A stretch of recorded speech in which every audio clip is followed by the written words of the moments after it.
saya ingin ingatkan ini dalam masalah ini bagi para perempuan. Islam itu agama yang kasih sayang terhadap umatnya.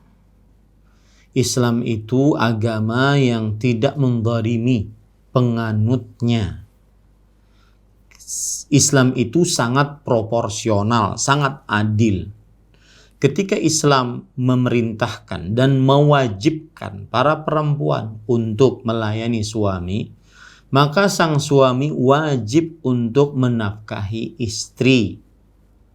Ini kalau seandainya saya pahami tadi dari pertanyaan, ini interpretasi saya ya, bahwa sang istri dia terpaksa melayani suaminya ataupun setengah-setengah melayani suaminya, pokoknya hanya berharap karena Allah, disebabkan suami kurang dalam memberikan sesuatu kepada istrinya.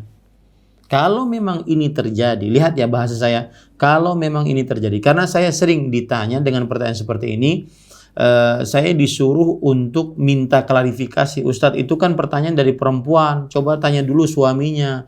Ustadz, jangan bela perempuan terus. Enggak, ini kan sesuai dengan pertanyaan yang ada. Ya, kalau saya jadi hakim di pengadilan baru kita cari investigasi. Enggak, ini sesuai dengan pertanyaan yang ada. Bahwa sang istri merasa berat melayani suami di atas ranjang karena suami pun misalkan zalim kah, tidak menafkahi kah, KDRT kah, akhlak buruk kah, sholatnya tidak kah, macam-macam sebab. Maka saya katakan di awal tadi bahwa Islam itu agama yang proporsional, agama yang adil, agama yang tidak menzalimi baik laki-laki ataupun perempuan. Ketika seorang perempuan diwajibkan melayani suami di atas ranjang dan berdosa besar kalau tidak melayani, tetapi sang suami pun wajib menafkahi istrinya. Sang suami pun wajib taat kepada Allah dalam perihal istrinya. Tidak boleh dia semena-mena. Ya, tidak boleh dia semena. Saya beri contoh misalkan. Saya pernah ditanya, Ustadz, apa hukumnya melayani suami? Ini kata istri. Sedangkan kita dalam keadaan belum siap. Saya beri contoh, Ustadz, kata beliau. Kami berdua suami istri pergi ke sawah. Karena kami memang petani. Ketika pulang dari bertani, saya masih dalam keadaan sangat kotor, kaki kotor, kemudian pakaian kotor. Maka sang suami langsung ingin dilayani di atas ranjang. Maka memang wajib pada saat itu istri untuk melayani suaminya. Tetapi dilihatlah suami bagaimana, apakah dia menzalimi istrinya pada saat itu. Jadi istri itu bukan budak yang Anda peras sedangkan Anda tidak memberikan sesuatu kepada istri-istri Anda. Dia adalah kawan hidup, dia adalah teman hidup. Dia yang wajib dimuliakan ya, karena melayani Anda dengan segala macam kekurangan Anda. Maka saya nasihatkan, kalau Pak istri ini merasa dizalimi oleh suaminya, maka terus terang kepada suaminya bahwa Mas, engkau nafkah saya tidak ada, ataupun engkau berbuat KDRT, ataupun engkau tidak sholat, sudah berbagai macam penyimpangan. Maka saya juga berhak untuk meminta hal-hal itu semua Mas kerjakan sebelum saya mengerjakan kewajiban saya untuk melayani Mas di atas ranjang. Jadi tidak boleh seorang suami ya menjadikan istrinya sebagai budak. Ini perhatikan, tidak boleh bukan dari ajaran Islam seorang suami menjadikan istrinya atau menzalimi istrinya kemudian dia minta jatah setiap malam. Ya. Seorang istri bekerja, menafkahi rumah. Ternyata di malam hari suaminya yang minta jatah. Subhanallah. Siang minta uang, malam minta jatah. Ini suami jenis apa? Dan Islam tidak membenarkan perbuatan seperti itu. Betul, Islam mewajibkan sang istri wajib taat kepada suami. Tetapi bukan berarti kemudian suami boleh berbuat zalim. Ini tidak dibenarkan dalam agama Islam. Saya beri contoh yang lain.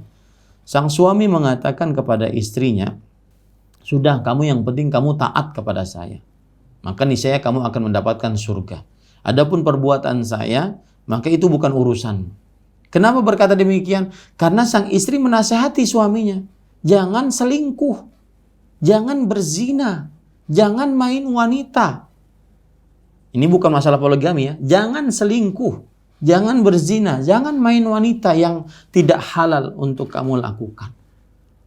Maka sang suami dengan pongahnya, ini melihat bahasa saya ya, dengan pongahnya, udahlah, diam aja. Yang penting kamu taat sama saya, kamu surga. Urusan saya urusan dengan Allah SWT. Ini nggak benar. Tidak boleh seperti itu, berbuat semena-mena. Ya, sang istri berhak untuk menasihati suaminya apabila dia salah. Dan begitulah salah satu kiat keluarga yang sakinah mawaddah dan rahmah. Tegak di atasnya amar ma'ruf nahi munkar. Nah, ini para ikhwan yang dirahmati Allah. Jadi sering sekali saya benar-benar kasihan dengan para perempuan. Mereka itu makhluk lemah, wahai saudara, wahai para suami. Ya, makhluk lemah. Kalau seandainya sekarang Anda di luar sana, sekarang nih, langsung melakukan akad nikah. Saya terimanya nikah si fulana sebagai istri kedua atau ketiga keempat. Ini istri pertama tidak bisa ngapa-ngapain. Sabar. Yang hanya bisa dia lakukan sabar. Kalau dia tidak kuat, dia boleh mengajukan cerai. Dia tidak bisa menyalahkan suaminya. Dia makhluk lemah. Makanya Rasulullah SAW mengatakan, "Ilsausu bin nisa'i khairan fa innahunna awanun 'indakum." Berbuat baiklah kalian kepada para wanita. Sesungguhnya mereka adalah tawanan di sisi kalian.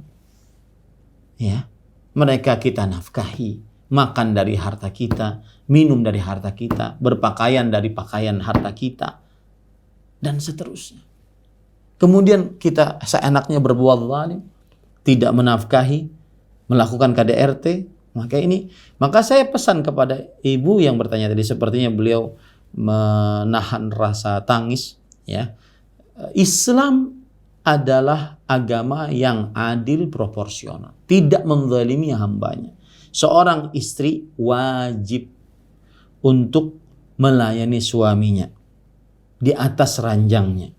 Tetapi tidak boleh seorang suami untuk menzalimi istrinya. Itu satu dengan yang lainnya.